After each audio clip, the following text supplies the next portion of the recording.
Y el día de hoy estamos con Luis Javier Álvarez, director del Cordon Bleu. Hoy vamos a platicar mucho acerca de liderazgo, de management, de cómo llevar equipos y cómo construir una marca que prácticamente va llegando al país y llevarla incluso a otros mercados. Cocinar también tiene que ver con marketing al final. O sea, una buena presentación vende. Si Roberta logra cocinarlas, entonces el Focus Group estamos del otro lado.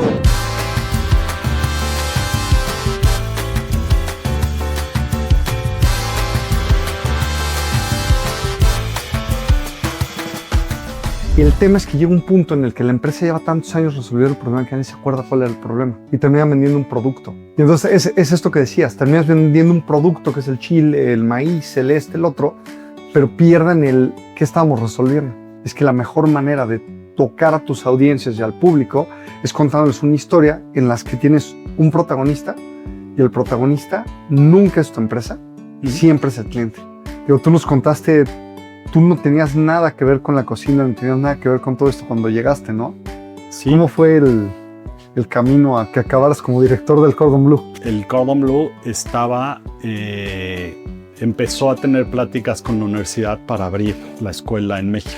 Se fue y me dijo, no, hay que buscar un director. Y dije, oye, pues, ¿por qué no? Después, oye, pues tengo 27 años, se trata de dirigir la escuela más reconocida del mundo en temas culinarios, una empresa que está en 30 países, tal. La gente al final no se dio cuenta, pero la cocina fue un caos. Un caos. Si tuvieras así que concluir y volvieras a empezar estos 23 años en el Cordon Bleu, ¿en qué sí o sí invertirías? ¿Cuáles serían tus prioridades para lograr el éxito? Lo que hago hoy es fruto de lo que he hecho y es ese proceso de aprendizaje. Entonces, queremos brincarnos procesos en la vida.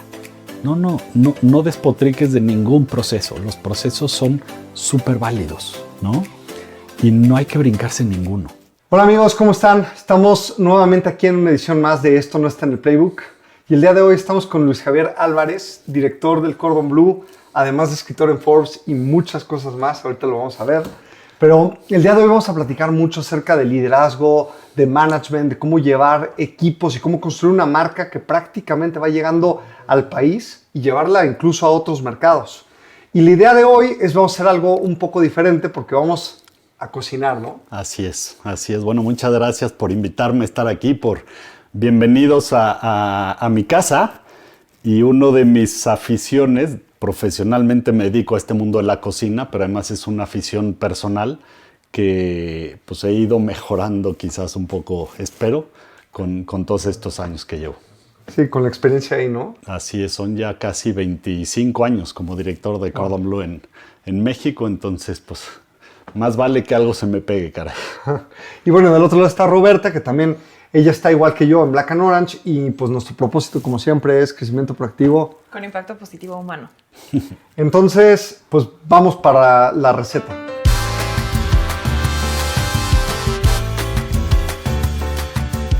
Pues bueno, entonces Luis Javier, ¿qué vamos a cocinar hoy? Bueno, vamos a hacer una tartaleta de jitomate confitado con queso de cabra, muy sencillo, algo muy fácil que se puede hacer en 10 minutos o menos. Y un filete Wellington, que es ya un poquito más elaborado, pero tampoco es tan complicado, ¿no? Tío, nos dices eso a nosotros, pero a mí me suena complicadísimo. No, ya verán, es facilísimo, Pues listo, ¿y qué vamos a usar para hacer todo esto? Bueno, vamos a hacer una caña de filete. Aquí ya la sellé un poquito antes porque había que sellarla y después cortar la cocción en el refrigerador. Entonces la metí un ratito antes al refrigerador.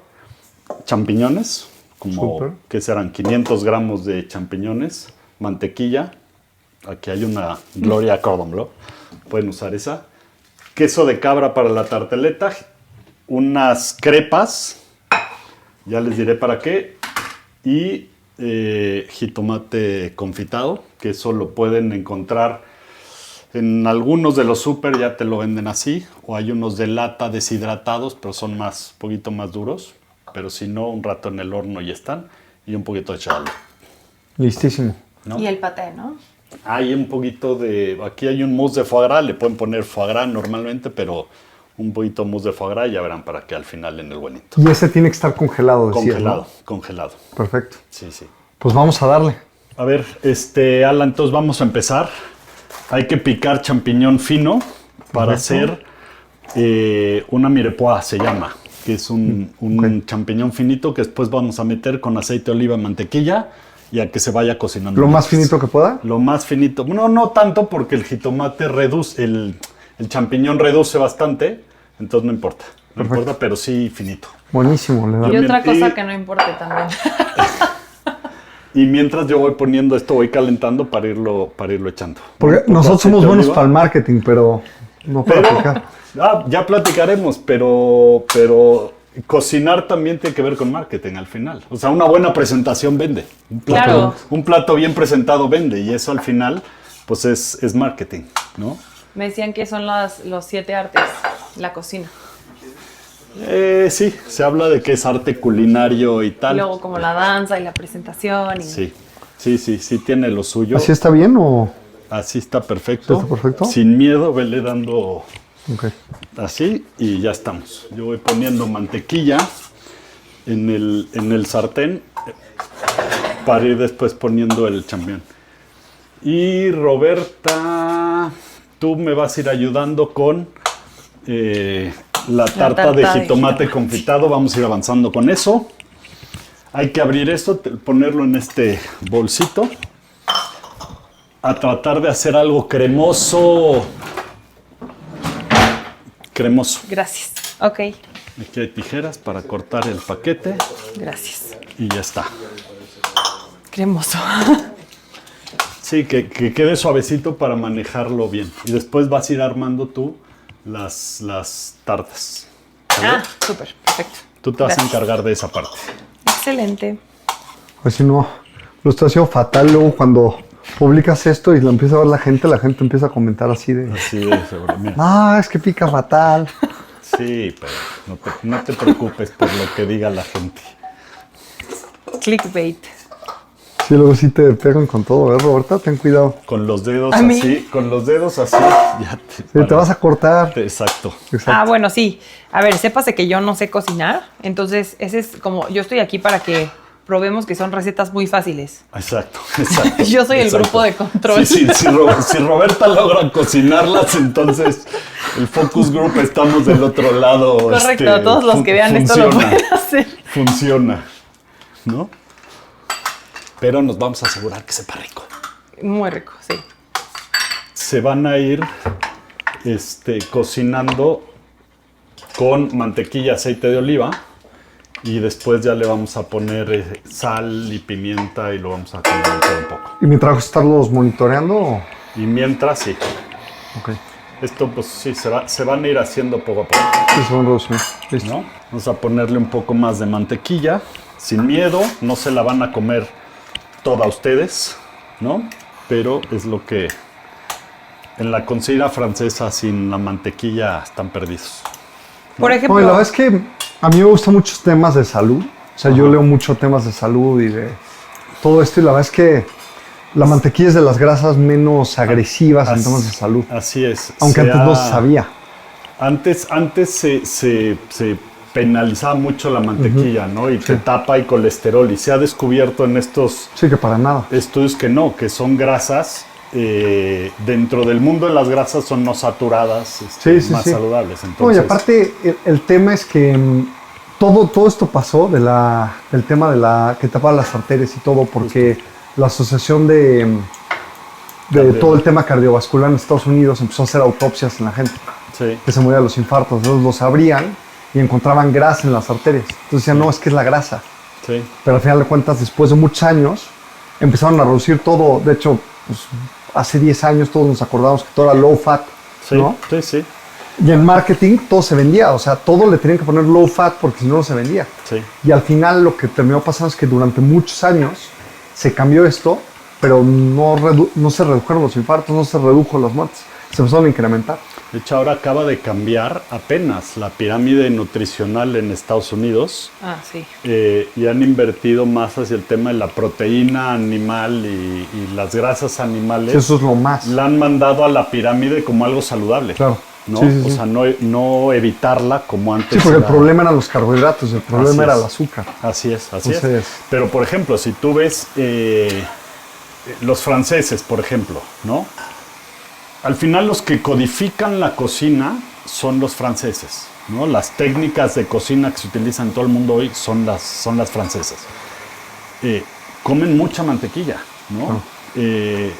Mucho y pan no también. y no ves esos niveles de obesidad en Francia, por ejemplo, ¿no? Sí. Entonces, al final sí, tienes que combinar, equilibrar la alimentación, pero se consume mucha proteína animal, mucha grasa animal. Utilizan mucho la grasa del pato confitado, está finalmente curado en grasa del propio animal, Claro. ¿no? Entonces, al final, sí, no es tan dañina como mucho tiempo se creyó. Y así ha pasado con muchos. El aguacate también un tiempo decían que era malísimo, ahora resulta que no es tanto, que es súper bueno. Entonces, yo me acuerdo que, no sé si te acuerdas de esto, en temas publicitarios, de una marca, no voy a decir la marca, pero era de aceite vegetal, que te decía que cuidaba tu corazón. Sí. Y al final resultó ser todo lo contrario. Y al final es eso. Porque el tema, o sea, el aceite, y ese es otro tema interesante, el aceite de oliva al final es más puro, se extrae de la aceituna, digamos, de la oliva, y se exprime, digamos, el aceite. Los aceites vegetales de ¿cómo se llama? Sí, de semillas, de semillas, tienen que pasar por procesos un poquito como de destilación. Entonces son quemados y quemados y quemados y quemados. Y por eso se le llaman los saturados. Claro. ¿No? Sí, tiene sentido. De hecho, ayer estaba viendo que dicen que justo el que la mantequilla tuviera tanta mala fama fue una campaña de marketing para posicionar la margarina, justo porque nada más era más fácil de producir. Y que dice que era vegetal, más barata y sí. Ajá, y mejor para tu salud, pero al contrario, o sea, nada más fue una campaña. Sí, no lo dudes. Digo, y para mucha de la gente que nos ve, pues al final de cuentas creo que también es muy importante en temas de marketing no decir mentiras, ¿no? O sea, lo que eso genera para un producto es mucho peor que las ventas que puedes generar a corto plazo. Sí, y al final yo creo que parte a ver, las generaciones también van cambiando. Y todo este auge de los influencers, que ahorita quizás ya hay mucho marketing y mucha inversión también detrás, pero para mí todo ese auge que tuvieron es porque venía de alguien más confiable. Sí, estás cansado de... Estás cansado que te digan que esto es lo mejor cuando era pura estrategia publicitaria, sí, ¿no? Al final empiezan a valorar más el uso común, lo que la gente usa y la opinión de la gente, digamos, de a pie, y genera eso confianza en el consumidor. Oye, ¿tú crees que en la cocina, con todo lo que ustedes ven, ha habido alguna influencia de estos cambios últimamente? Por ejemplo, lo que ustedes enseñan en... Sí, claro. A ver, o sea, la cocina, por ejemplo, si yo te diga, también tiene sus ciclos y sus modas, ¿no? O sea, entonces, no sé, te acordarás que de pronto ibas a un restaurante y los menús eran súper elaborados, ¿no? Sí. Entonces, ibas a un restaurante y decías tártara de aguacate con perlas de cebolla y salpicado de jitomate sobre una cama de cilantro. Entonces, es un pinche guacamole, ¿no? Pero te lo dicen muy elegantemente y te lo cobraban así de elegante. Sí. Tuvo su época al final es mercadotecnia, tuvo su época. Y hoy día estamos regresando más a la cocina de autor, cocina de barrio. O sea, sigue como esta tendencia de la sociedad y está regresando como a lo más auténtico. Como regresarte a casa de tu abuelita, casi, sí, ¿no? Sí. Y al producto, o sea, valorar el producto como tal. Y la cultura, ¿no? Sí, es que hay un movimiento ahorita de contracultura que dice con todo este tema de la inteligencia artificial, la gente está regresando a lo humano. Sí, está cañón. Que es, quiero ver lo más auténtico, lo más acústico, lo más manual en lugar de lo industrializado. Entonces, está muy interesante esa contracultura. Sí. A ver, la cocina mexicana junto con la francesa, patrimonio intangible de la humanidad por la UNESCO, ¿no? Todo el mundo sabe eso. Pero no todo el mundo sabe exactamente... Porque todo el mundo piensa que es solamente los ingredientes, el chile, el frijol, el maíz. La declaración de la UNESCO para declarar la cocina mexicana como patrimonio de la humanidad, dice por lo que provoca en la comunidad. Por ese sentido de comunidad, de alegría, de reunirse, esa parte que es el ambiente de las personas, eso es parte de la declaratoria de la UNESCO como Patrimonio de la Humanidad. Tiene sentido. La cocina es lo que te reúne. La cocina no es importante. Al final, cocinas y ya está. Pero ¿para qué cocinas? Al final es para sentarte a una mesa y compartirlo con los demás. Y el verdadero valor de la cocina está en la mesa, ¿no? Y fíjate que esto es bien importante porque lo vemos nosotros en el marketing y las ventas todo el tiempo. Ajá. Las empresas empiezan porque hacen un buen producto y empiezan porque lo que sea que tú vendas resuelve un problema. Claro. ¿Estamos de acuerdo? Y el tema es que llega un punto en el que la empresa lleva tantos años resolviendo el problema que nadie se acuerda cuál era el problema y termina vendiendo un producto. Y entonces es esto que decías, terminas vendiendo un producto que es el chile, el maíz, el el otro, pero pierden el qué estábamos resolviendo. Y dejas de entender hacia quién te diriges. Totalmente. ¿No?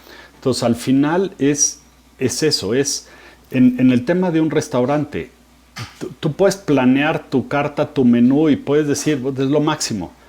Pero si la gente no lo recibe porque no conectaste con ese menú, no sirvió de nada. Por más elaborado, fino, o incluso por temas de precio. Es una pregunta que siempre te hacen, ¿no? Restaurante es muy caro. ¿Es caro o es costoso? Hay una diferencia enorme. Caro, la torta de la escuela que te venía con una mini rebanadita de jamón casi transparente. O sea, aunque sea muy barato, entre comillas, termina siendo carísimo. Termina siendo por lo que te dan, claro, ¿no?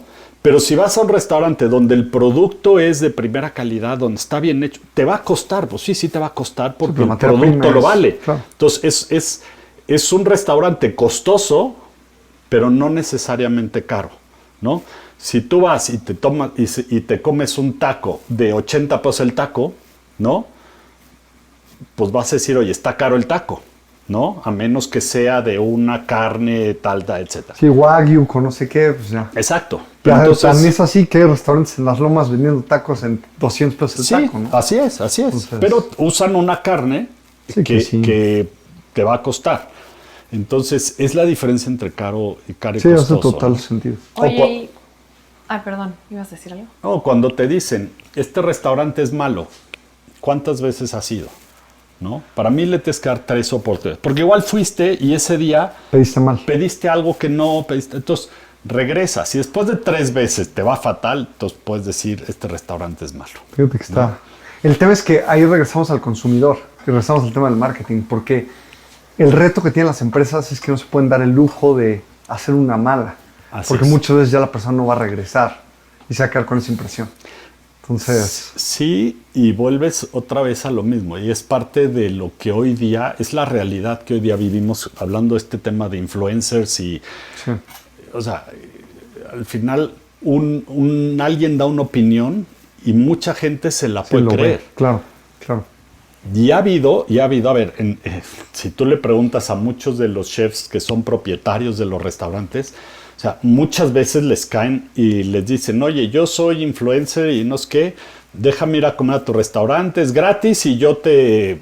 Y muchos chefs ya un poquito se hartaron de eso y decir, no, o sea, ve, come, paga y opina lo que realmente piensas, ¿no? Mucha gente, muchos de ellos se fueron enojados con el restaurante porque no les quisieron pagar, hicieron críticas que no estaban bien, ¿no? Sí. O sea, se pierde también un poquito ese... Hay uno, al final es muy conocido, las reseñas de Marco Beteta, etcétera, pero al final te lo dice, y al final pagamos la cuenta y dimos tanto de propina. O sea, hace énfasis, parte de su mercadotecnia, es decir, pagué mi cuenta y di propina. Entonces, mi comentario es objetivo. Total. ¿No? Sí, que ahí da el mejor servicio, ese es el mejor marketing que puedes hacer y la gente que te recomiende es el mejor marketing que puedes hacer. Ya después hay otras estrategias. Pero volviendo un poco a lo que decías de caro versus costoso, me llama mucho la atención porque lo que ustedes venden como Cordon Bleu es algo que podría considerarse costoso, pero tiene muchísimo valor en términos de lo que estabas platicando, de lo intangible de la cocina, etc. ¿Cómo le han hecho o cómo le haces para comunicar ese valor? A ver, al final es eso, es cómo comunicas el valor de las cosas. Correcto. No siempre se trata del costo de las cosas, sino del valor ¿Y el valor relativo a quién? de las cosas. Sí, ¿cuánto cuesta la Mona Lisa? ¿No? Pues un pedazo de lienzo con pintura, Sí. pues El su costo costo es nada. no, ¿Cuál es el valor de la Mona Lisa? Sí. Es Nada más hay incalculable. una, Es claro. incalculable, ¿no? Entonces, por ejemplo, nosotros en Cordon es un producto costoso, pero si tú lo ves, si tú lo ves en el tiempo en que puedes estudiarlo, que te incluye ingredientes, cuchillos, todo el material que usas, el costo por hora, hablando de educación, no es caro, no es caro. Yo decía, es lo que te sale una clase de inglés en una escuela tal, ¿no? Pero te llevas comida para 4 personas cada vez que tienes la clase. Y lo importante no es lo que cocinas, no vienes a cocinar, vienes a aprender a cocinar. Sí. ¿no? Totalmente. Y Oigan, hay a ver, un tema aquí que a veces es parte del mundo de la educación. Tristemente, y puedo decir tristemente porque quizás ha sido un tema que así nos han educado mucho tiempo, la educación se ve como un gasto y no siempre como una inversión, ¿no? Entonces, lo ves en las escuelas que la gente deja de pagar la colegiatura, pero se va de vacaciones y tenemos que entender la educación como una inversión finalmente. Fíjate que pasa mucho en el marketing también, porque el marketing también es una inversión. Y muchos lo ven como un gasto y dicen, oye, le voy a meter 5,000 pesos y ¿cuánto voy a vender? Así es. Es que no es lineal. Oye, voy a estudiar esto y ¿cuánto voy a ganar? Es que no es lineal, depende de ti ya después que hayas estudiado. Así es. Oye, cuéntanos, ¿en qué vamos? A ver, vamos aquí. Los champiñones ya quedaron. Ok. Sí, están doraditos. Ahora hay que dejarlos enfriar porque nos va a ayudar que se enfríen un poquito. Perfecto. Para después montar el filete Wellington. Roberta, vas un poco tarde con las tartas. Pero es que... Voy a hacer una. Mi instrucción fue... bate el queso. Yo me lavé las manos. ¿Tú te lavaste las manos? Sí, me lavé las Eso, manos. perfecto. Ya me vieron los televidentes también. Eso me parece. Mira, hay que poner el jitomate, que está ya previamente confitado, nomás montarlo así sobre estos moldecitos. Vamos a hacer un tema como individual, ¿no? Para que sea más fácil y rápido y no tardarnos nada. ¿Qué pasa ¿no? con la base? ¿Tiene base? Ahorita le pueden poner hojaldre también. Ok. Pero lo vamos a hacer muy fácil para que cualquiera lo pueda hacer en su casa, una galleta. Y va al final, ¿no? Y al final lo vamos a hacer. Vamos a montarlo ahí, trata de que quede planito, al final vamos a rellenar esto del queso de cabra. Les voy a dar un trapito. Sí, eso estaría bien. Y aquí lo que hay que hacer es, después con este queso, es queso de cabra, facilísimo. Lo puse con romero, le pueden poner lo que ustedes quieran, lo venden con nuez, con romero, con lo que tú quieras y lo aplanas aquí. No importa si aquí no se ve bonito, prometo que después, espero, se vea medio bonito. Perfecto, ¿no? sí. Y aquí, entonces lo montas así y ya está. Gracias. No, la verdad es que esta parte de la cocina hemos hecho con... Tuvimos un restaurante, en el Cordon Bleu tuvimos un restaurante muchos años, Cordon Bleu Casa de Francia. Se cerró porque se va a construir en ese terreno un edificio. Sí, la al nueva final facultad, lo ¿no? tenemos que dejar. Algo así, sí. Pero hicimos muchas actividades con equipos de ventas para empresas de cocinando. Porque es una manera en que salen las personalidades. Te enojas, Te enojas. Sí. Ahorita vamos a hablar, si hablamos de liderazgo, cómo la cocina puede, al final empiezas a ver perfiles de liderazgo, ¿no? El que manda, el que se estresa, el que le da miedo a hacer las cosas, las personalidades fluyen. Cuando trabajas con personas, la cocina es una forma en que las personalidades salen. Sí, también entre el perfeccionismo, no, así no, y dale, y entonces ya te das cuenta cómo explican. Así es. Entonces sí es bien interesante y se integra porque es una actividad muy lúdica también, claro, ¿no? Entonces al final convive la gente y aprende y se conoce y puede sacar mucho de la cocina. Sí, fíjate que nosotros hemos hecho estos últimos 2 años de Navidad un tema de cocina. Y remoto, y de todos modos ha estado funciona. Interesante. Lo hacemos por Zoom y, como estamos por todos lados, Entonces se hace por Zoom y hicimos un pie de queso. No, de queso, pero con chocolate, con chocolate. Ferrero. Y este año unas crepas. Y unas crepas. Dulce y salada. Qué padre. Yo estoy casada con alguien que cocina muy bien. ¿Qué? Que yo estoy casada con alguien que cocina muy bien, por eso no. Oye, me tenía que acabar todo el jitomate. Te tenías que acabar todo el jitomate. No. Perfecto. Porque ¿Sobra mucho? sí, No importa. nos llevamos itacate. Oye, se me olvidó echarle el echalot, pero tampoco afecta. Va, listo, ya estamos. O sea, ya está. Esto ahorita lo vamos a meter 3-4 minutos al horno, no más. Bueno. Y al final ya lo montamos. Es relativamente fácil. Hay que dejar que el horno se caliente tantito. Ahorita pone ahí 200 grados, puede ser 180, 100. El chiste es que esté calientito y no más de 5 minutos. Perfecto. ¿No? Entonces se suaviza un poco, queda como una entrada muy suavecita. Le vamos a poner una ensaladita ahí para presentarlo y ya está. Estamos poniéndole la galleta,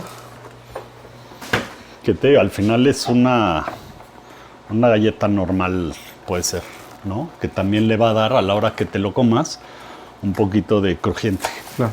¿no? Sí, la verdad es que sí está fácil.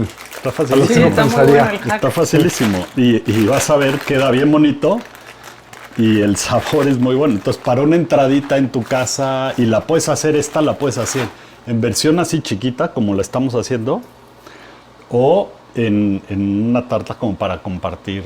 Es un bowl más grandecito. Sí. Ahí supongo que sí le tienes que poner algo más como para Pues cubrirlo. mira, puedes ponerle estas, que también son un poquito más grandes, o pasta de hojaldre. Y entonces la sacamos del horno y vamos a montar nomás con mucho cuidado, una galleta normal. La ponemos aquí. Salada. Galleta salada, sí. Así. Ay, eso es de mano de chef. No, es que quema, pero no te creas que tengo yo tan mano de chef, ¿eh? No te creas. Y la volteamos así.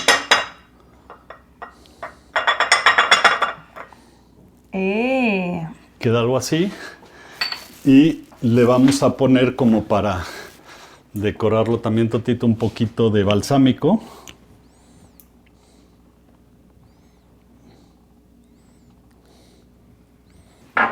Y ya todo esto es al gusto, ¿no?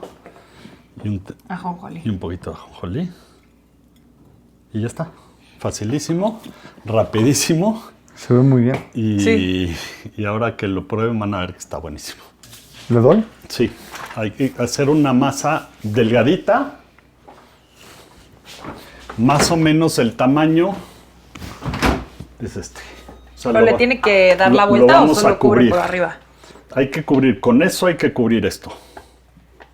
De arriba. Y si no, le metemos más masa de hojaldre. A ver así ¿Cómo como lo va. ves así? Y ahora hay que hacer, está perfecto, más aquí, que no se nos pegue. Con eso tenemos, ¿no?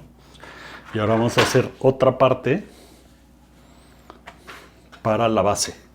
Espera aquí, vamos a darles Nos agregamos un huevo a la receta, A la para lista de darle ingredientes. brillo al final a la masa, ¿no? He visto que como que la pintan tantito con el huevo, ¿no? Sí, justo.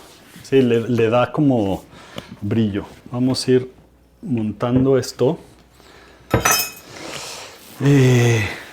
La crepa. ¿Cuál es la idea de la crepa? Necesitamos una capa que le quite el filete. Cuando lo metamos al horno, va a ir soltando jugos, va a ir soltando humedad. Entonces la crepa lo que va a hacer es va a absorber esa humedad para que no llegue al hojaldre y que no se haga aguado, digámoslo así, ¿no? Entonces lo vamos a meter aquí. Entonces le ponemos la crepa. Luego vamos a poner los champiñones que ya teníamos aquí.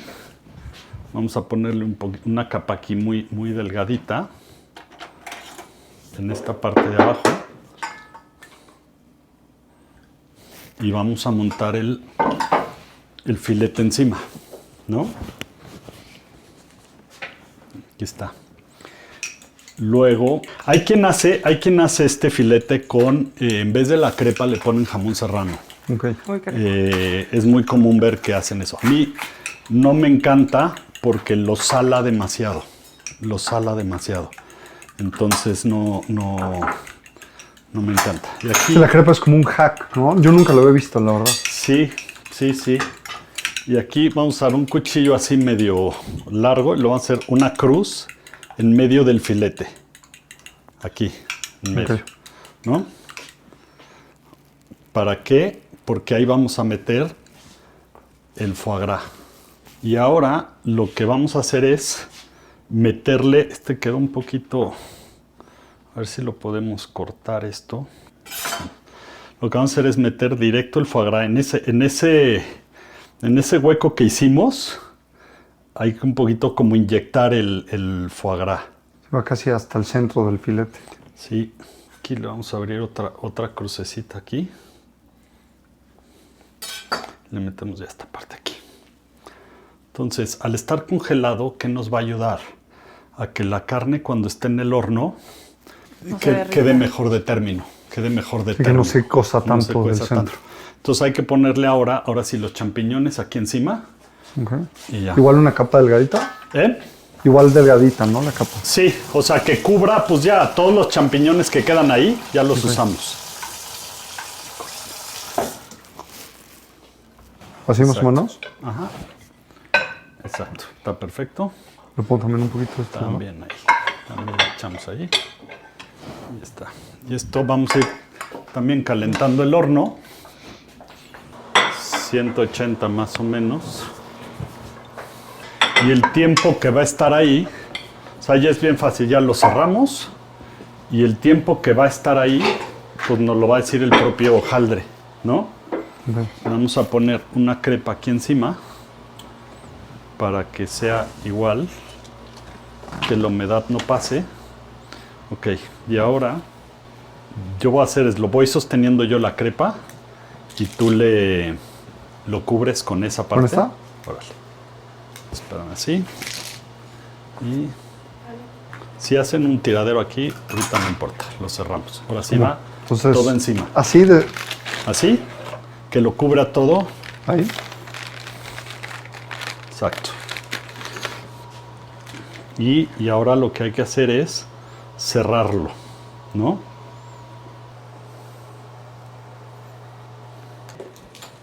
Le tengo una brocha. Aquí hay una. Hay que barnizarlo con el huevo.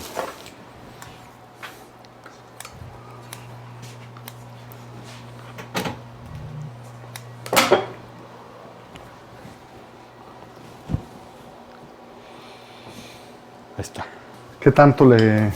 No más que barnizar, literal. Una buena cantidad, Sí. no importa. Sí, no, se va a ir esparciendo y ya, exacto. Oye, mientras terminamos todo esto y todo, digo, yo sé que estamos platicando, nos habías contado mucho, pero para la gente que no sabe, digo, tú nos contaste, tú no tenías nada que ver con la cocina, no tenías nada que ver con todo esto cuando llegaste, ¿no? Sí, ¿Cómo fue el camino a que acabaras como director del Cordon Bleu? mira, la historia de mi vida ha sido muy curiosa en todos los sentidos. Primero yo entré al seminario, quería ser sacerdote. Ok. Al final estuve 8 años ahí y no, pues no fue mi camino y ya. Te diste cuenta que no era lo tuyo. Exacto, sí. Entonces salí y empecé a trabajar en la universidad, en la Anáhuac. Me invitaron a trabajar ahí como asistente del director de finanzas. ¿Tú estudiabas ahí o...? Yo empecé en la universidad en Irlanda, en Ok. Trinity College. Hice ahí la carrera, se llamaba, que era bien interesante, Business Economics and Social Studies. Tenía un componente Ok. que a mí me encantaba, que era toda esta parte social, ¿no? Que tiene que ver pues con eso, con con el entorno, no solamente es el negocio tiene sentido en una realidad. Sí, total, es que ¿no? está hecho de personas que tienen tradiciones y que tienen una que cultura. tiene una cultura, que tiene una forma de ser y que tiene un condicionamiento de muchas cosas. Claro. Entonces, me encanta. Empecé ahí y terminé ya la carrera en la Anáhuac, ¿no? Okay. Y entonces ahí me conocieron y me invitaron sí, aquí este pedacito de aquí. Y ya está. Y entonces me invitaron a trabajar, pero yo quería en la parte administrativa, ¿no? Okay. No tanto en la parte educación o... Claro. Sí, por tu experiencia. Llevaba haciendo un poquito eso y parecería que era como el perfil natural, pero yo dije, no, quiero explorar la parte administrativa. Un poquito como, ya está, ¿no? Ya con esto, y esto le vamos a hacer, le llamo como una chimeneita para que... Por ahí salga... Porque suelte también humedad, ¿no? Okay. Y ya está, y lo metemos al horno y el hojaldre es el que nos va a decir cuánto tiempo, cuando el hojaldre esté doradito, O sea, sí es al ojo. pues sí, y ahí se queda. ¿no? Más o menos como cuánto tiempo normalmente. ¿Qué será? Como una media hora, poquito, por ahí va. Súper. ¿No? Vamos a ponerle aquí y lo vamos viendo, ¿no? Entonces, te digo, al final me invitan a trabajar como asistente del director de finanzas. Entonces, yo veía la parte administrativa de la universidad, todas estas cosas, y en ese entonces el Cordon Bleu empezó a tener pláticas con la universidad para abrir la escuela en México. Entonces me invitan como literal, como traductor, sí. Porque el director de finanzas no hablaba inglés, ¿no? Entonces me dijo, oye, acompáñame y me traduces. Y entonces empecé yo a hablar con André Cointreau, que es el presidente de Le Cordon Bleu, que es de la familia del licor Cointreau, Remy Martin, es toda una institución no solamente en tema de cocina, de vinos, es presidente de honor de las alianzas francesas en el mundo, del Consejo de Tal. Es un personaje interesantísimo. De las personas más influyentes. Sí, interesantísimo. Hicimos buena relación. Al final me dijeron, oye, pues lleva tú la relación. Entonces me soltaron a mí toda la negociación con la universidad. Y pues hicimos buena química, digamos, con este señor. Y cuando llega el momento de abrir la escuela, trajeron a una persona de Bélgica para dirigirla. Y volvemos a lo mismo. No terminó de entender la cultura mexicana, entonces, somos difíciles, ¿no? Pues sí, es una manera de ser, que no, sí, justo, no es fácil. No diría difícil, pero es otra vez cultura. Son muy peculiares. Culturalmente somos distintos a sí, es que los europeos tú los ves de una forma, anglosajona, o sea, que son muy estructurados y nosotros en una comida y nos damos la mano y el negocio está cerrado y así funciona, ¿no? Sí. Este hombre duró 3 meses, se fue y me dijo, no, hay que buscar un director. Y dije, oye, pues ¿por qué no? Yo puedo, ¿no? Yo tendría 27 años en ese entonces, por ahí. Wow. Entonces me dijo, pues órale, me parece bien, me encanta la idea. Y empecé como director de Cordon Bleu por ahí de los 27 años. Qué locura, ¿no? O sea, sí, oye, y además me decían, ¿y qué sabes de cocina? Pues nada, pero no voy a cocinar. Lo que a mí me toca es administrar y dirigir el proyecto, ¿no? Entonces me dijeron, perfecto. Entonces, lo interesante de esto, te digo, al final, mi aprendizaje, digamos, en mi historia de vida es no tener miedo a. O sea, a mí no me gusta quedarme con el tema del qué hubiera pasado si. Entonces sentía la inquietud vocacional del sacerdote y dije, pues voy y me lanzo. No pasa nada, ¿no? Toda la formación que tuve ahí fue increíble, ¿no? Después, oye, pues tengo 27 años, se trata de dirigir la escuela más reconocida del mundo en temas culinarios, una empresa que está en 30 países, tal. Oye, pues yo puedo, o sea, confía un poquito en tus capacidades y si la otra persona confía, pues ya lo hiciste, ¿no? Sí, es que o sea, ya. Es interesante cómo a veces uno no piensa eso, pero hay cosas que aprendes en la vida, claro. Como el inglés, que no es algo que luego es algo que uno quiere aprender o que no lo haces pensando pues al 100% en que eso te va a abrir todo un mundo. Sí. pero después tienes buen inglés y te abre una oportunidad que nunca hubieras imaginado. Exacto, ¿no? a mí fue el que realmente me abrió, o sea, por casualidad, por hablar inglés, terminé. Después lo tienes que sustentar con tus capacidades claro. Pero de entrada sí, fue la puerta llave. que a mí fue por la que entré, ¿no? Total. Y ya te digo, son 20 y tantos años ahí y me ha tocado abrir. O sea, fue todo el proyecto en México. Primero era solamente en la Anáhuac de la Ciudad de México. Hoy día estamos en todas las, donde hay, son 8 universidades en la República. En Madrid, cuando se abre la escuela del Cordon Bleu en Madrid, me tocó a mí ser pues el que abrió las puertas para que se abriera en Madrid. En Chile, estoy en el Consejo de las Escuelas de Perú. Ahora estoy trabajando para abrir en Italia, en Jerusalén. O sea, al final es un mundo increíble. Que nunca te hubieras imaginado, ¿no? No, padrísimo. Qué locura. No, padrísimo. Y como los que se llevan el trabajo a casa, ¿también te gustó cocinar en tu tiempo libre? Sí, porque yo me metía a ver, es todo, o sea, es una formación muy profesional, ¿no? Para los alumnos, muy exigente, muy profesional. Entonces, yo entraba, por ejemplo, a los exámenes de curioso. O sea, yo no voy a calificar técnicamente el plato que están presentando los alumnos. Pero yo decía, me gusta, no me gusta, sabe rico, no sabe rico, necesita más color. O sea, pues un poquito comentarios muy simples otra vez, finalmente también del consumidor final. Te iba a decir, del cliente, ¿no? Del normal cliente final. Se va a sentar. Exactamente, sí. ¿No? Y entonces pues ahí empecé a ver cosas y mucho de lo que hago es, esta receta sí le pedí a un chef que me enseñara a hacerla bien, pero es de lo que veo, ¿no? Y aprendes a jugar con lo que tienes, los ingredientes. Al final la cocina, para el tema de la administración, del liderazgo, de los negocios, es increíblemente educativa la cocina, porque, por ejemplo, para hacer un menú como tienes que evaluar tus recursos, ¿no? ¿Me alcanza? ¿No me alcanza? Quiero comprar esto, te alcanza. Tienes que planificarte, ¿no? O sea, Juan, que les dije que ya había sellado el filete porque necesitaba que estuviera frío. Necesitas tener una planeación de lo que vas a hacer para llegar al resultado final de acabar a cierta hora, pues tengo que empezar antes. Necesitas organizarte. ¿Qué haces primero para que mientras unas cosas se hacen, tú puedas estar haciendo otras?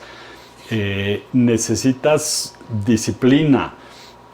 Necesitas paciencia, porque pues no puedes poner las cosas y decir, me encantaría que esto ya saliera. No, tengo que esperar. Sí, pues si no tienes paciencia, los va a salir 30 crudo. minutos Claro. para que eso se haga en el punto en que quieres que esté hecho. Sí, total, que yo soy de esos que vas sacando y le vas comiendo un poquito que te dio hambre y luego no te queda bien, ¿no? Sí, o te desesperaste o no y lo hiciste a tiempo y entonces se retrasa todo. Entonces, la cocina es eso. La cocina muchas veces es inesperada. Tú estás trabajando sobre un plato y se te cae, ¿no?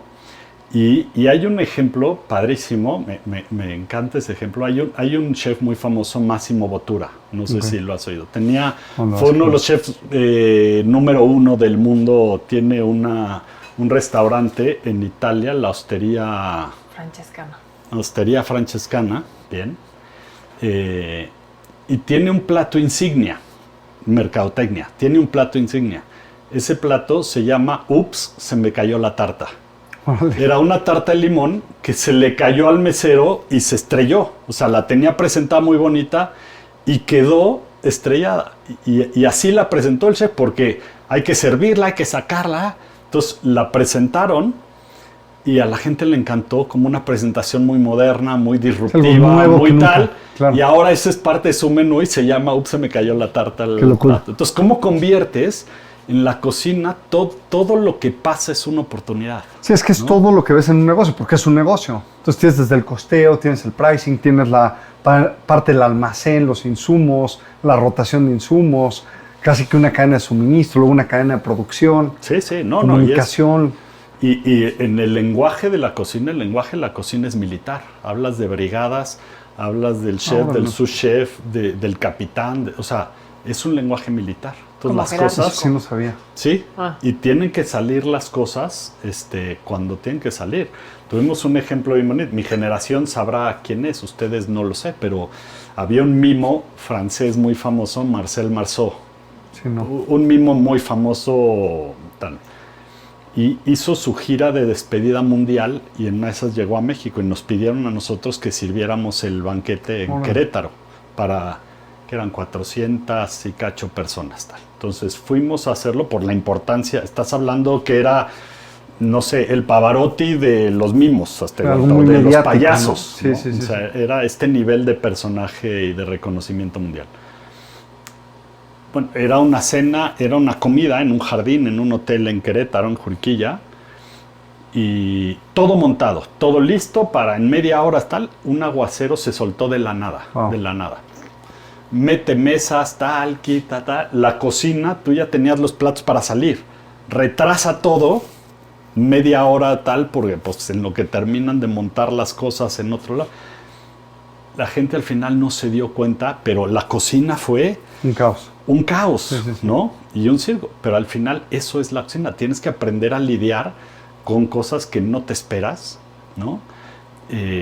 Y no frustrarte, porque Sí, es la de nada incertidumbre. sirve echarte a llorar. Sí, sí, ¿no? sí. Es que es lo mismo de los negocios. O sea, porque mucho de esto que dices, yo nunca, no cocino, creo que muchos se darán cuenta que no cocino. En el día a día, tú, yo creo que tampoco, ya lo dijiste varias veces, pero me suena familiar todo esto. O sea, porque es algo que vivimos todos los días. Y que es, oye, es que esto no jaló y lo lanzamos y todos ya lo habíamos planeado y pensamos que sí. Y chino, a ver, tíralo y ahora vámonos por otro. Y a ver, espérame, este producto no se está vendiendo, entonces ahora vamos a buscar otro mercado. Sí, Al final de cuentas es lo mismo.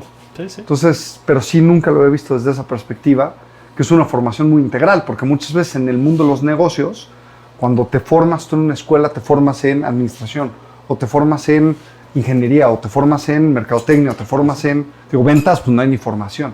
Sí, sí. Pero aquí tienes que juntar todo. Y al final, por ejemplo, ¿qué es un mesero en un restaurante? Es un vendedor. Sí. O sea, su trabajo es vender el plato. El menú es ventas. O sea, es todo un idioma que lleva a que consumas. Sí, también es marketing, porque tú Y lees la presentación es marketing. Si yo te lo pongo esto de otra forma, al final, o sea, de la vista nace el amor. Bueno, la Totalmente. cocina es así. ¿Y qué es eso? Es marketing. Sí, ¿no? y Y lo el decías hace diseño del rato. menú también. O sea, tú puedes ser el mejor plato y puedes saber que es muy bueno, pero si no le vende a la gente cuando ve el menú, no lo va a pedir. Así es, así es. Entonces es como toda esa combinación que tienes que tener de entender también a la gente cómo va a tomar un platillo y cómo puede ser que lo tome mejor antes de que lo coma. Y eso, o sea, a nosotros nos pasa mucho en el marketing. O sea, nosotros le decimos mucho a las empresas, no importa si eres el mejor, tienes el mejor producto, tienes la mayor calidad, porque al final de cuentas yo no conozco ninguna empresa en el mundo que te va a decir, tengo una calidad bien mala, el producto no es muy bueno, pero es barato. Nadie dice esto. Sí. En el tema de la cocina es lo mismo, ¿no? O sea, ¿Ah, sí? al final de cuentas, Sí, sí, es que tengo, cuánto vale, otra vez, cuánto Sí. vale, no cuánto cuesta, cuánto vale. Y qué es lo que estás finalmente vendiendo. O sea, tú puedes ver un reloj de lujo, de marca, pues por más componentes que tenga de lo que tú quieras, no te va a vender un aparato que te da la hora, te va a vender estatus, ¿no? Un poco la cocina es igual, ¿no? Un restaurante de súper lujo, 3 estrellas Michelin, si tú quieres,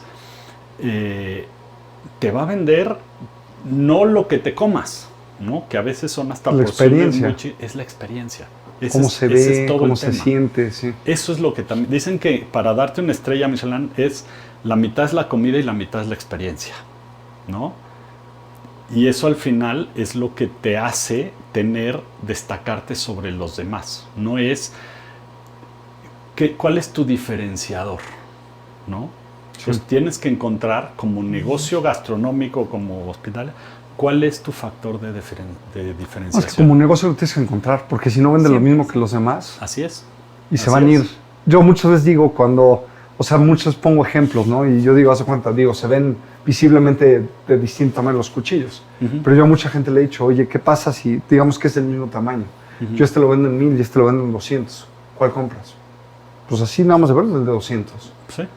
Pasa lo mismo. Pero, y ahora que dices de los cuchillos, porque hay otro tema que además es muy actual a veces. Yo, por ejemplo, hay veces que el aguacate uso el cuchillo al revés, ¿no? Para rebanar un aguacate.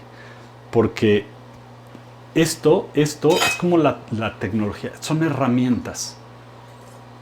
La herramienta no hace las cosas por sí misma, las haces tú. Totalmente. Y cómo utilizas las herramientas. Entonces, la forma correcta de usar un cuchillo sí es con el filo hacia abajo, pero te puedes cortar. Un aguacate no es tan duro, entonces lo puedes usar al revés y reduces el riesgo. Pero al final son herramientas. ¿Qué pasa ahora con la tecnología? De pronto la gente se enfoca en que quiero tener la mejor tecnología, ¿no? ¿Para qué? ¿Para qué la quieres? ¿Te sirve a tu negocio o no te sirve a tu negocio? ¿No? Es que es muy vistoso. Ese flashazo inicial pasa y la gente va a terminar buscando qué realmente le estás vendiendo. Total, y luego tienes empresas que tienen tecnología de punta y que ni la saben usar, y a nosotros nos pasa. Así es. Nosotros vendemos software. El software creo que es una de las herramientas que están más de moda en el mundo de los negocios, sobre todo inteligencia artificial. Y dentro de eso, todo el mundo hoy en día quiere usar inteligencia artificial, pero muchos no tienen ni las bases para usarla. No, a veces ni la entienden como tal. Y lo ¿no? que termina pasando es que pagas un dineral y luego ni siquiera lo usas. Así Y hoy en día hay un término que se llama el shelfware, que es que nada más lo tienes ahí atorado. Sí. Entonces, total, o sea, totalmente. Vuelves al idioma un poquito en la cocina, está en la despensa, ¿no? Totalmente. O sea, es la lata que El se está inventario. haciendo vieja en una despensa. O sea, yo no abro mi despensa ahí porque seguro me va a encontrar una salsa de hace 1000 años, Sí, sí, ¿no? O tu cajón de medicinas, es eso. Pero eso pasa muchísimo, es como muy atractiva la tecnología, pero a veces se pierde el para qué la quiero, ¿no? Y como empresa, al final, cuando evalúas tus cosas, si quieres utilizar una tecnología porque eso es atractivo, está bien, pero respáldalo con tu producto. La inteligencia artificial, hay miles de debates y me encanta la idea del debate de la inteligencia artificial. Soy totalmente neófito, no entiendo mucho y me da miedo la inteligencia artificial porque cuando nació hace año y medio o 2 años, no sé cuándo salió el primer ChatGPT. Sí, digo, se puso de moda por ahí el 2021. Pero hoy día es brutalmente distinto a lo que pasó hace 3 años, ¿no? En 3 años va a ser exponencialmente distinto a lo que pasa hoy. Entonces, si tú te enfocas solamente en la tecnología, no acabas nunca.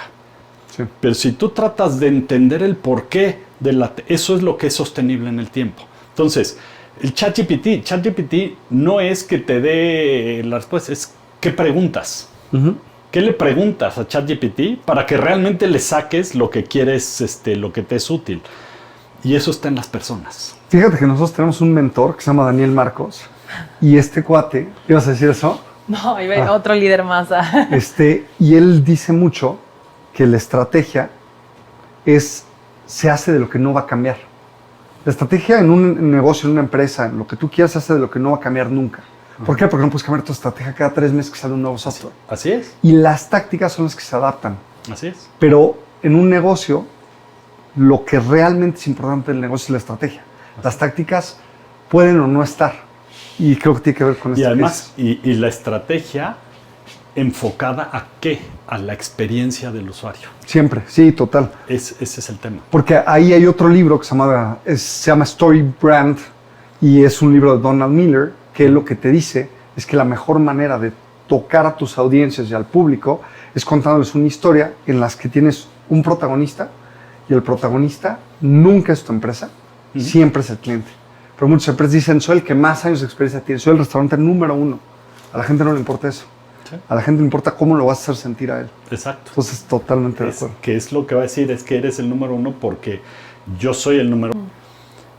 Es eso, Cordon Bleu es especial por su cliente. Totalmente. Por el cliente que vino a estudiar aquí y fue exitoso y al final comparte ese éxito y es parte, a mí me dio mucho gusto porque al final es decir, el éxito de esta institución eres tú. No tiene que ver con quién te da clase, sino quién la recibe. Sí, totalmente. ¿No? Entonces, es un ciclo de valor muy bonito. Si al alumno le va bien, tenemos un caso divertidísimo, digo divertidísimo porque tuvimos un alumno coreano cuando fue el Mundial de Alemania y no sé qué. Entonces todo el mundo se acuerda de él. Vino a estudiar el curso de cocina mexicana, damos un curso de cocina mexicana. James, su nombre nuestro es James, en coreano es distinto, ¿no? Pero entonces fue cuando Corea le ganó a Alemania y gracias a que le ganó nosotros pasamos a la siguiente ronda. Entonces todo el mundo lo abrazaba al alumno coreano. Le acaban de dar una estrella Michelin en Seúl el año pasado. Abrió un restaurante de cocina mexicana en Corea, ¿no? Y le acaban de dar una estrella Michelin. Eso es lo que nosotros te llena de orgullo. Porque es lo que quiere la persona que estudia ahí. No quiere ver qué aulas tienes ni qué tamaño. Cumpliste su sueño. Totalmente. Vuelves a lo mismo. ¿Cuál era su expectativa? Cumpliste su expectativa, ¿no? Quería venir a una institución de reconocimiento internacional por la calidad que das y al final logró su sueño, ¿no? Y eso es lo que más vende. Es lo que todos buscan. ¿No? Entonces, había una escuela antes que, o sea, hablando un poquito de este marketing, cuando empezamos había una escuela que publicaba, cuando todavía está el periódico, todavía tal, ¿no? Una página completa, ¿no?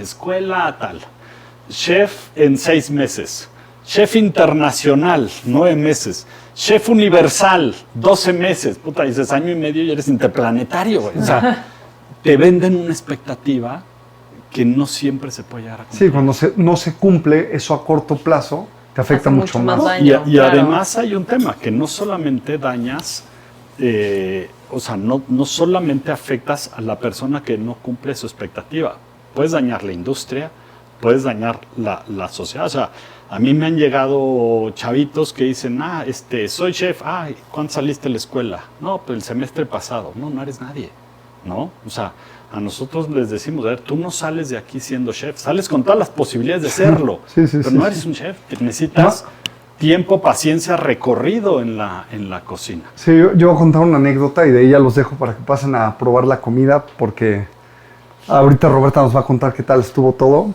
pero yo tuve una anécdota de cuando empezamos con la empresa, y estoy hablando hace unos 11 años, que íbamos a unos grupos de networking. Y me acuerdo mucho que éramos 2 personas en ese entonces. Yo daba mi tarjeta de presentación y decía, Alan, director general, ¿no? Y luego la otra persona decía, tal, director comercial. Y me acuerdo mucho que un consultor que estaba en ese grupo se burlaba de nosotros y decía, ¿cómo es como, él decía, como la demeritación de los directores, ¿no? La era de la, porque ya todo el mundo es director. Y ahí es donde, viendo para atrás, te das cuenta que, ¿cuál director? Eras el que veía si le atinaba lo que estaba haciendo, ¿no? Sí, sí.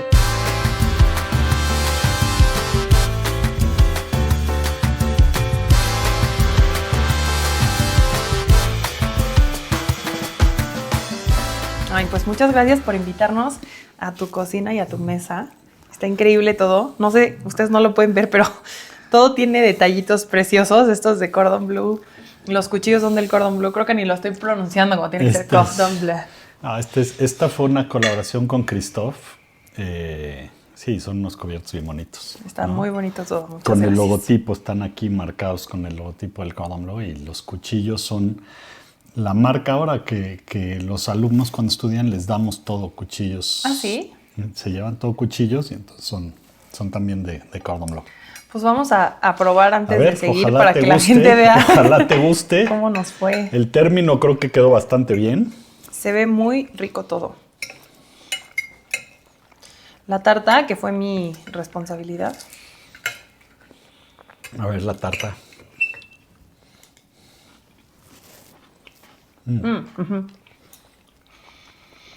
Lo hiciste muy bien. Ya graduada. Ya puedes seguir en la cocina. Ya graduada del cordón. Muy rico. ¿Y dónde quedó el foie gras? Ah, ya lo vi. ¿Ya lo viste?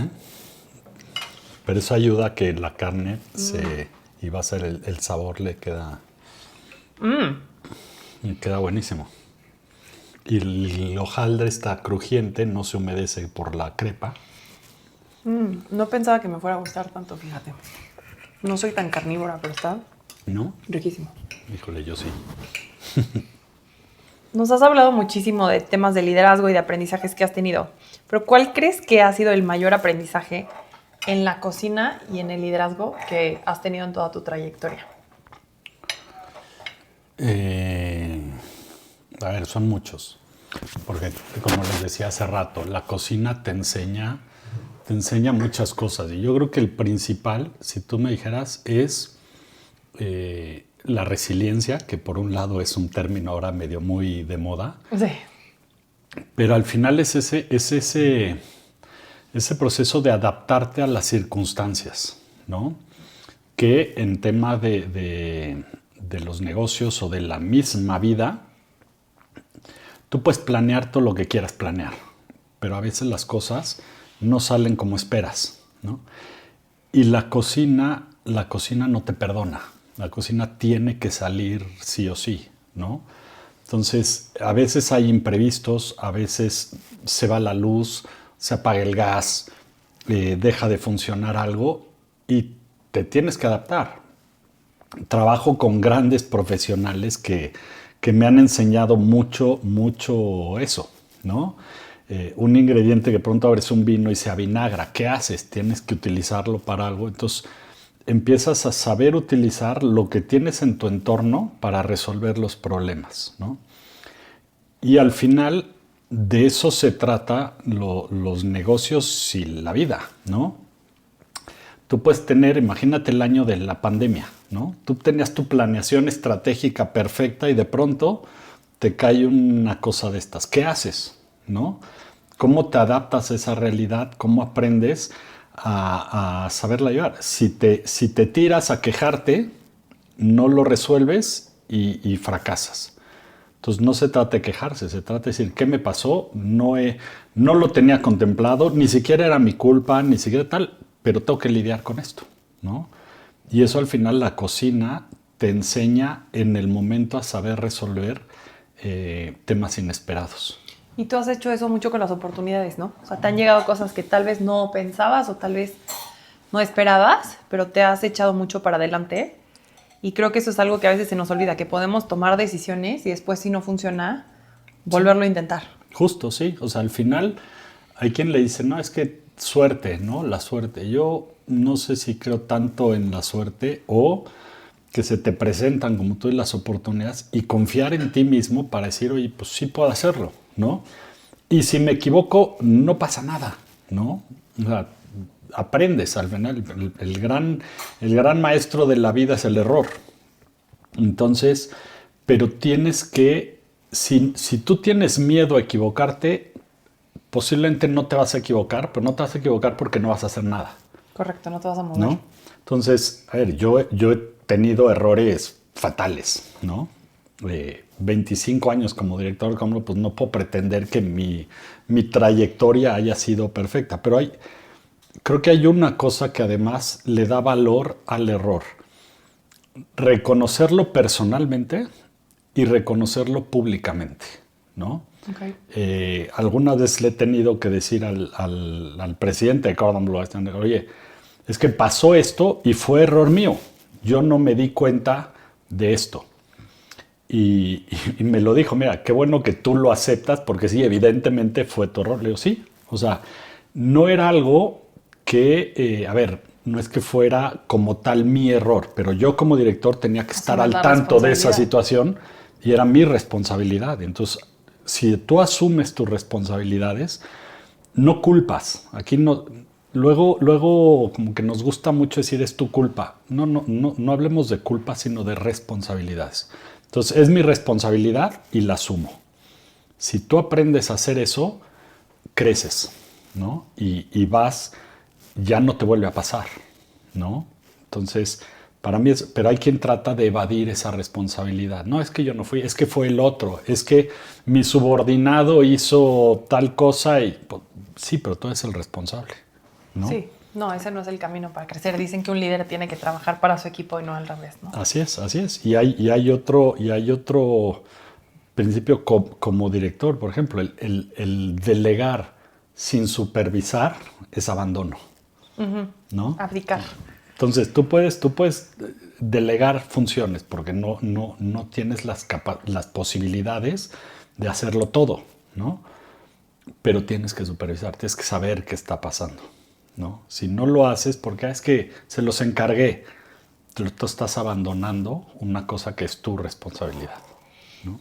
Oye, y Nosotros hablamos principalmente a directores de empresas, a personas que están muy metidas en el tema de marketing, pero nos sucede a veces que pensamos que el marketing solamente es hacer pautas en medios digitales o es la nueva tendencia del bailecito en TikTok y todas estas tendencias que a veces parecieran ser como muy importantes y que llaman la atención. Uh-huh. Y entonces hablábamos hace ratito de que le quita igual importancia o le hace mala fama al tema del marketing.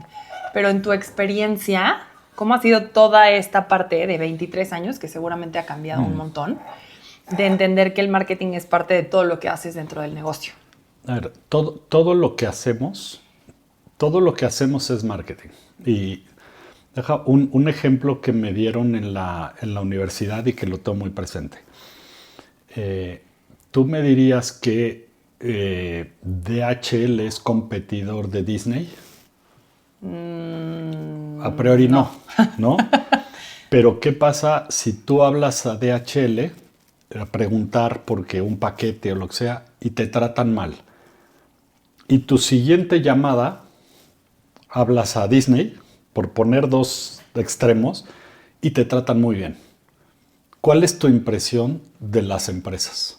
¿No? Sí, que una es pésima y la otra. Vas a decir, esta está fatal, ¿no? Entonces, no necesariamente tenemos que entender competidores, y ahorita llego el por qué hablo de esto, como empresas similares. Compites contra todo y por lo tanto tu marketing es con todos. No necesariamente son pautas publicitarias, no son anuncios, no son reels o historias de Instagram, lo que tú quieras. Todo lo que haces, tu público, tu mercado, para mí hay dos mercados, el interno y el externo, ¿no? El mercado externo son tus clientes finales, pero tus trabajadores en una empresa, el personal de la empresa también es tu cliente, ¿no? Y también de ellos depende, si tú les vendes bien el producto a los que están dentro lo van a vender bien hacia afuera. Pero si no lo haces internamente, entonces no vas a generar ese drive que necesita tu empresa para alcanzar ese éxito. Ahora está el reconocimiento que entonces en los Best Place to Work, ¿no? Al final es un sello. ¿Qué quiere decir ese sello? O sea, te vende que esa empresa es un lugar agradable para trabajar. En teoría sigue ciertas regulaciones que dicen los empleados están muy contentos trabajando de ti y por lo tanto son empresas exitosas. Son exitosas porque solamente tienen una buena publicidad. No, son exitosas porque la gente desde adentro se siente motivada y orgullosa de pertenecer ahí. Entonces, tu marketing realmente se vuelve todo lo que hagas. Como a todos tus públicos, que a veces pensamos que el marketing solamente es otra vez hablarle al cliente externo en el momento de compra, ¿no? Pero es hablar con todas las personas con las que interactúas. Eso es parte del marketing. Contigo mismo incluso. O sea, tú mismo tienes que, o sea, lo que yo te decía, tienes que creer en ti mismo, ¿no? Es decir, yo puedo hacer las cosas. Entonces, es cierto, y la vida es eso, ¿no? Un día estamos contentos, un día nos pasa algo que... Y eso hay que verlo mucho, quizás, o es muy evidente en los actores, ¿no? O en las profesiones artísticas, o los cantantes, o tal. O sea, de pronto el show debe continuar, ¿no? Ajá. Y puede ser una noticia terrible que les acaban de dar y se meten en su personaje y hacen un gran espectáculo. Se le están creyendo, aunque sus situaciones personales los llevaran a otro lado, ¿no? Se tienen que vender a sí mismos, decir, lo puedo hacer. Entonces, no es justificación, es que me estoy pasando por un proceso personal complicado. Entonces, ténganme paciencia. No necesariamente. O sea, sí tienes que tener paciencia, pero tú mismo tienes que saber decir, soy un profesional y tengo que hacerlo. Trabajamos con gente que quizás no nos caiga bien. Ajá. Y tienes juntas que dices, híjole, voy a esta junta y me cae fatal esta persona. Pero no puedes poner eso delante de lo que tú quieres creer y transmitir. Como empresa, como negocio. Tus temas personales déjalos afuera y sé verdaderamente un profesional. Y a veces te tienes que hacer marketing de convéncete de que va a salir todo bien, ¿no? Pero pasa, esa es la realidad, es la que pasa, ¿no? Oye, pero tú también crees en esta parte de la persona en el centro, ¿no? Lo hemos platicado mucho, de generar un impacto positivo, que también es parte Sí. de nuestra visión. Sí, y además hay un tema bien bonito en esto, porque más allá del discurso de que la persona es importante y todos somos amigos y, ¿no? Siéntete en esta empresa, es tu casa y es tu familia y todos los eventos de fin de año y posada. Ajá, y nos pizzas, echamos y el porras ping-pong.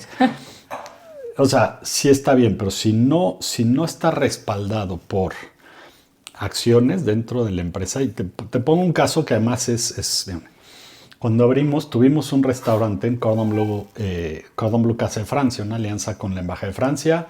10 años lo cerramos porque el terreno se iba a usar para construir una cosa, tuvimos que cerrarlo. Después de 10 años. En la industria de los restaurantes, el promedio de rotación ronda el 80%. La gente se va, meseros, garroteros, limpieza, etc. Nosotros tuvimos ese restaurante 10 años, se me fueron 3 personas en esos 10 años. ¿Por qué? Porque qué bonitos somos y qué buena familia somos, no solo, ¿no?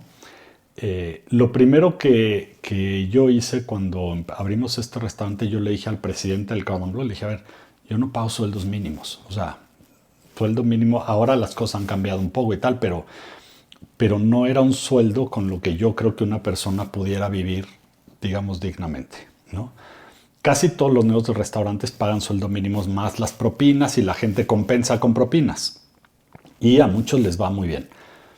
Pero si además partes de una base que le dé estabilidad a la gente, es decir, por lo menos esto tengo, y les dábamos fondo de ahorro y les dábamos seguro de gastos médicos y les dábamos, o sea, bien, estaban bien.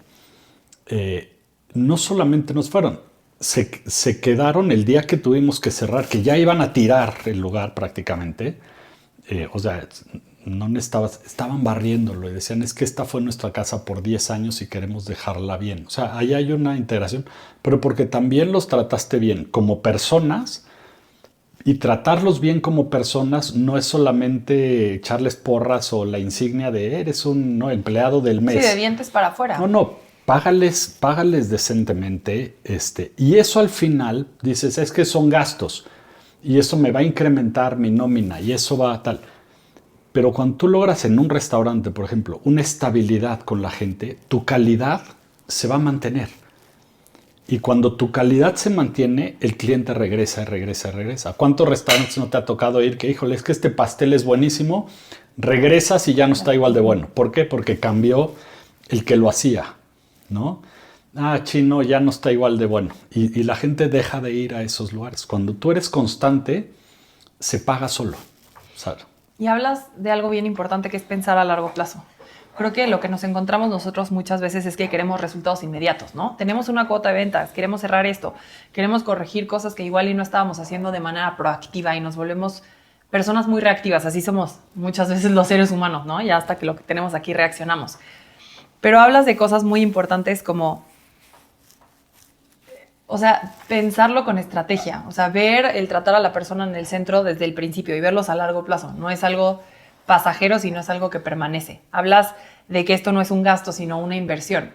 Si tuvieras así que concluir y volvieras a empezar estos 23 años en el Cordon Bleu, ¿en qué sí o sí invertirías? ¿Cuáles serían tus prioridades para lograr el éxito? O sea, si te digo la verdad, creo que haría las cosas con la misma intención. O sea, no es que es bien difícil decir qué harías o sea, lo que hago hoy es fruto de lo que he hecho y es ese proceso de aprendizaje. Entonces, nunca reniegues de tu pasado, ¿no? Porque ese pasado te llevó a la posición en la que estás, ¿no? Con muchos errores. Es bien fácil decir hoy, no haría esto, no haría esto. Sí, con la madurez y el aprendizaje que hoy tienes. Pero en ese momento me equivoqué, pero me equivoqué porque era joven. Y esa juventud iba acompañada de un dinamismo. Y una veces con una irreflexión. De niño no mides el miedo, ¿no? Cuando empiezas a trabajar tampoco mides mucho las consecuencias de tus acciones. a veces las empresas necesitan esa irreverencia. O sea, este talento joven que es disruptivo, que viene y ve las cosas distintas. Y eso lleva a crecer. Después ese joven madura y entonces sus decisiones ya son fruto de ese aprendizaje. Pero si le quitas eso, es justo lo que decías, queremos brincarnos procesos en la vida. No despotriques de ningún proceso. Los procesos son súper válidos, ¿no? Y no hay que brincarse en ninguno. Con errores, con fracasos, con metidas de pata, todo funciona para llegar hasta donde estás, mientras se refleje ese aprendizaje. Y qué bonito, porque decías, el seminario me llevó a Irlanda, en donde aprendí muy bien a hablar inglés. El inglés me llevó a esta oportunidad del Cordon Bleu, conectando con Cointreau.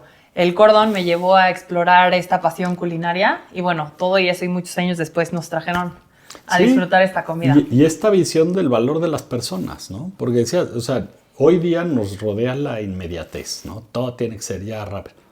No, cuando entiendes a la persona,